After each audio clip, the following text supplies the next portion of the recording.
So back to gradient coils. The gradient magnetic fields are measured in millitesla per meter. Remember, the magnet is measured in Tesla. The gradient coils are millitesla per meter. These gradient coils they're not on all the time. They turn off and on very rapidly. It's when they turn off and on rapidly that you hear that thump, thump, thump, thump, thump sound from the magnet. The rate in which these coils can turn on to full amplitude and off and completely off is termed the slew rate, S-L-E-W rate. Again, the slew rate is how fast the gradients turn on and turn off completely. Some other terminology about gradients that you need to know. And remember, the purpose of a gradient is to torque the B0, which is your main magnetic field. The reason we torque it is so that we can perform spatial encoding. Remember, it's encoding within a space of the magnet. The gradient strength is expressed in units of Gauss, G-A-U-S-S, per centimeter, which is equal to 10 millitesla per meter. A good, strong, powerful gradient will work at 15 or 40 millitesla per meter. Some terminology. The gradient amplitude is the strength of the gradient, and this is increased amplitude with will equal thinner slices or smaller field of views.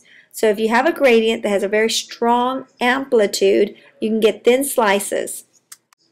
Slew rate is the strength of a gradient over a distance. How long can it torque that main magnetic field? Gradient rise time is the time it takes to become fully engaged. Doesn't matter if it's the X, Y, or Z gradient. From the moment it turns on, how long till that B0 is torqued. And then duty cycle, the percentage of time during the period that the gradient can be turned on. So how long between turning on and off is what duty cycle refers to. Okay, so let's shift gears just a little bit and talk about principal system components of an MRI. There are three main parts of the magnet.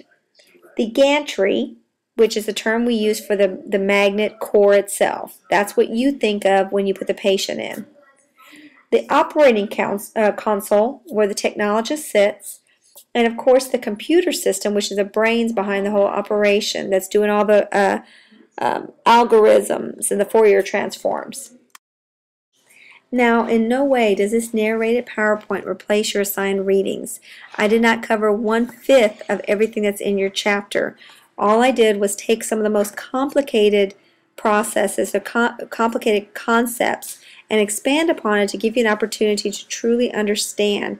If I lose you now, when we build upon this in the lessons to come, the physics lessons to come, it'll be much more difficult to catch on.